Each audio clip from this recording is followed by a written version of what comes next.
प्रकार के यहाँ पे प्रतिबिंब छोड़ दिए हैं, आप यहाँ पे लिख दीजिएगा प्रतिबिंब।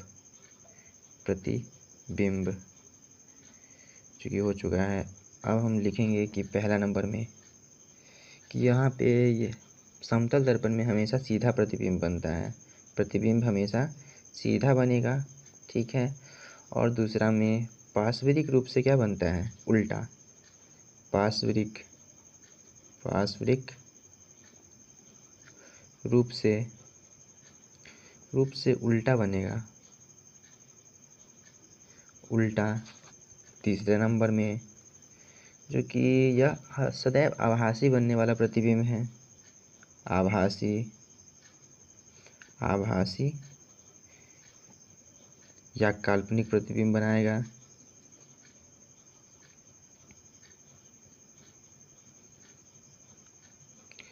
अब बचा चौथा, तो यह बनेगा वस्तु के, जो वस्तु होगा ना, इतना छोटा वस्तु होगा तो उसका प्रतिबिंब भी इतना ही छोटा बनेगा।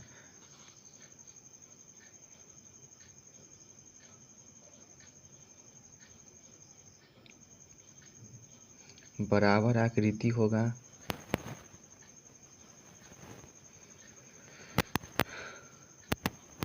और वस्तु दूरी बराबर प्रतिबिंब दूरी होगा, ठीक है। जैसे कि मैंने लिख लिया, दर्पण से वस्तु दूरी बराबर प्रतिबिंब दूरी होगा।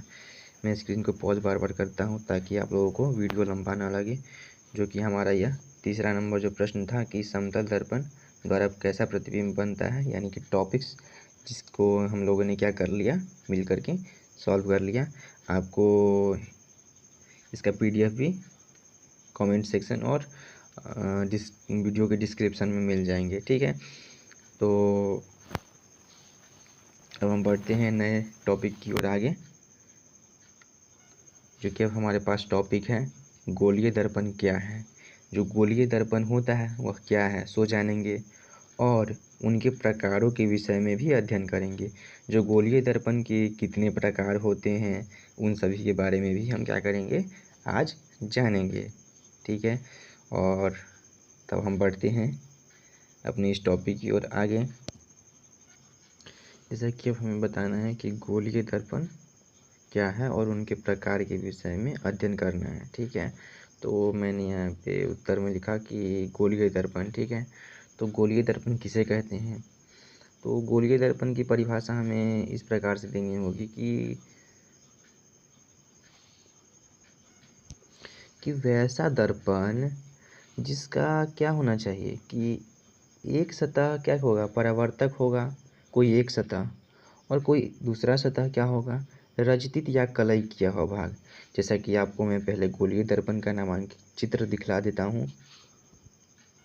जैसा कि आप देख सकते हैं कि यह आपका गोलीय दर्पण का डायग्राम है, जिसमें यहाँ पे एक भाग क्या है, रजतित किया गया है, और एक भाग क्या है, प्लेन है, यानी कि परावर्तक सतह ये हो गया, और यह रजतित या कलई किया भाग हो गया, ठीक है।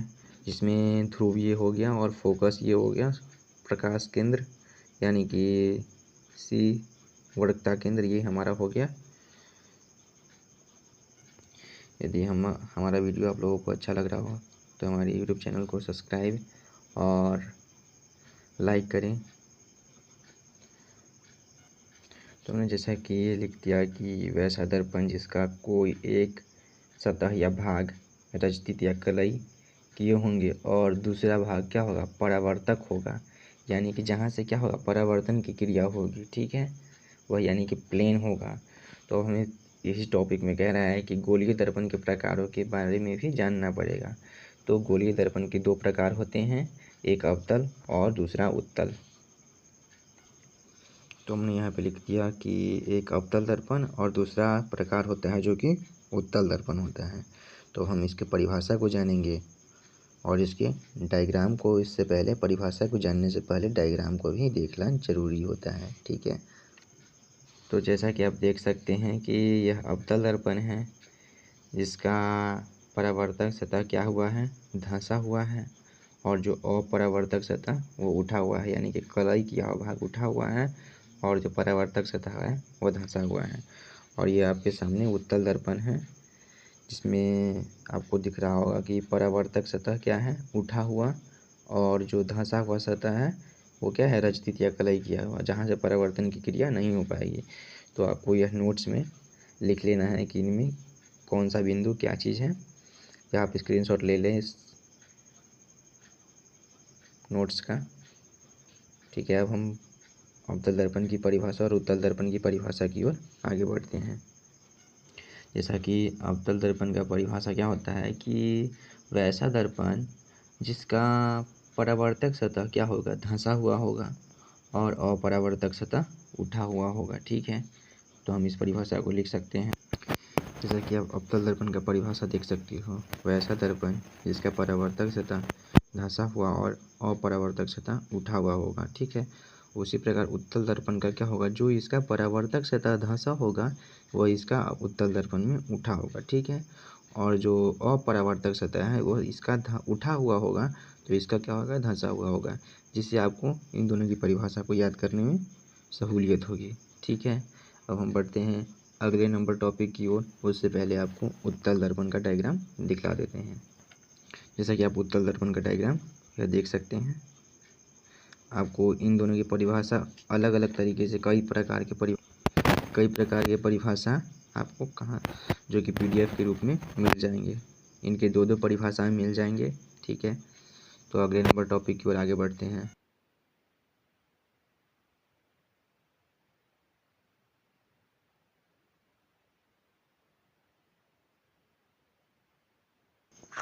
जैसा कि अब आपके सामने यह नया वाला टॉपिक है, जिसमें कह रहा है कि गोलीय दर्पण के कुछ बिंदुओं पर चर्चा करेंगे। क्योंकि यह टॉपिक बहुत ही बड़ा था, इसलिए मैंने इसे पहले ही लिख करके रखा था। जैसा कि पहला बिंदु आपका हो गया कि ध्रुव, तो हमने लिखा कि गोलीय दर्पण के परावर्तक सतह के ठीक बीचों बीच में यह स्थित होता है, इसे P द्वारा सूचित किया जाता है। जैसा कि आप देख सकते हैं कि गोलीय दर्पण का परावर्तक जो सतह है उसके ठीक यहाँ पे बीचों बीच में एक बिंदु है, जिसे P से सूचित किया जाता है और उसे ध्रुव कहा जाता है। हम अगले पॉइंट पे ध्यान देते हैं, जैसा कि फोकस दूरी। ठीक है, तो दर्पण के ध्रुव यानी P और फोकस के बीच की दूरी को क्या कहते हैं, फोकस दूरी कहेंगे। ठीक है, तो इसे हम सूचित किस चीज़ से करते हैं, तो आप देख सकते हैं कि हम लोग इसे छोटा f के द्वारा सूचित करते हैं। जैसे कि आप डायग्राम में देख, जो हमारा इन दोनों के बीच की जो दूरी होता है ना, उसे ही फोकस दूरी कहते हैं। और ये होता है क्या, जो यहाँ से P और C के बीच की दूरी को कहते हैं वक्रता त्रिज्या, उसकी जो कि आधी होती है, यह जो होता है क्या होता है, आधा। फोकस दूरी वक्रता त्रिज्या की आधी होती है। तो हमारे पास नया टॉपिक आया जिसमें कह रहा है कि वक्रता केंद्र, यह गोलीय दर्पण के मध्य भाग में स्थित बिंदु है, जिसे हम क्या करते हैं, C से इंडिकेट करते हैं यानी सूचित करते हैं। तो आपको ये भी डायग्राम दिखा देता हूँ। जैसा कि गोलीय दर्पण यह देख सकते हैं आप, तो इसका जो कि मध्य भाग में स्थित यह बिंदु जो कि C है, इसे ही कहते हैं वक्रता केंद्र कहते हैं। ठीक है, यहाँ से आपको ऑब्जेक्टिव क्वेश्चन भी बन सकता है। तो हमारे पास नया टॉपिक है जो कि वक्रता त्रिज्या। तो दर्पण के ध्रुव और C के बीच की दूरी को हम वक्रता त्रिज्या कहते हैं, इसे R द्वारा सूचित करते हैं। और जो कि आपको जानना पड़ेगा कि R = 2F होता है, यह हम आपको प्रूफ करके भी दिखलाएंगे। जैसा कि आपको मैंने अभी बताया था कि वक्रता त्रिज्या यानी कि P और C बराबर क्या होगा, PF 2PF होगा, जो कि आपको बताया था कि यह जो कि PF होता है वक्रता त्रिज्या की आधी होती है यानी फोकस दूरी। अब हमारे पास नया टॉपिक है जिसमें कह रहा है कि मुख्य अक्ष किसे कहते हैं। तो ठीक है, तो P और C को मिलाने वाली एक रेखा होती है जिसे हम मुख्य अक्ष कहते हैं। ठीक है, तो आप इसे भी देख सकते हैं कि डायग्राम में कि मुख्य अक्ष किसे कहते हैं। जैसा कि मैंने गोलीय दर्पण का ही उपयोग करके बताया कि आपको जो मुख्य अक्ष होगा वह कहाँ से कहाँ तक, ये एक रेखा मिलाने वाली होगी ना, जिसे क्या कहेंगे, इतना दूरी जो होगा ना C से लेकर के पी तक की जो रेखा होगी उसे हम क्या कहेंगे, मिलाने वाली रेखा, उसे ही मुख अक्ष कहते हैं। लेकिन बात ध्यान हमें यह देना है कि इनके बीच की दूरी को नहीं कहेंगे मुख अक्ष, बल्कि इनको मिलाने वाली जो रेखा होगी उसे ही कहेंगे मुख अक्ष।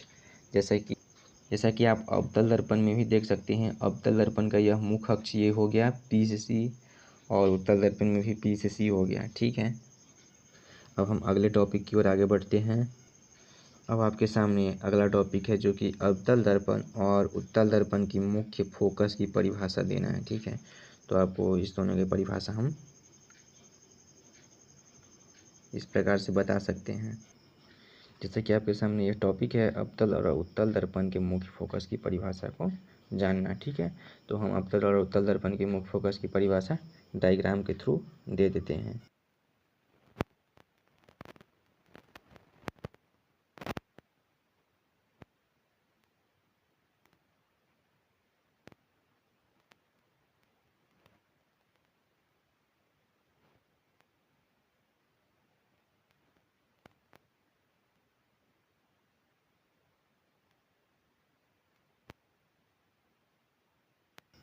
जैसा कि अवतल दर्पण के माध्यम से आपको बताया जा रहा है कि मुख्य फोकस की परिभाषा।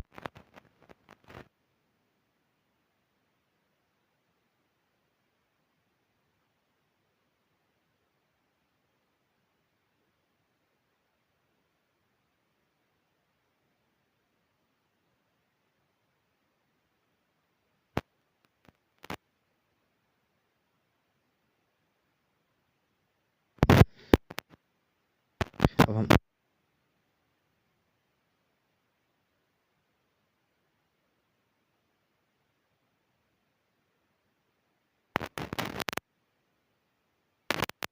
प्रकाश की किरणें दर्पण से क्या होती है, परावर्तन के बाद क्या होगा, जिस बिंदु पर मिलती हुई प्रतीत होगी, ना कि मिलेगी, वह उत्तल दर्पण का मुख्य फोकस कहलाता है। जैसा कि आपके सामने उत्तल दर्पण का डायग्राम है, तो यहाँ से अनंत से कोई वस्तु आ रही है, यहाँ पे यह मिलती हुई प्रतीत होगी।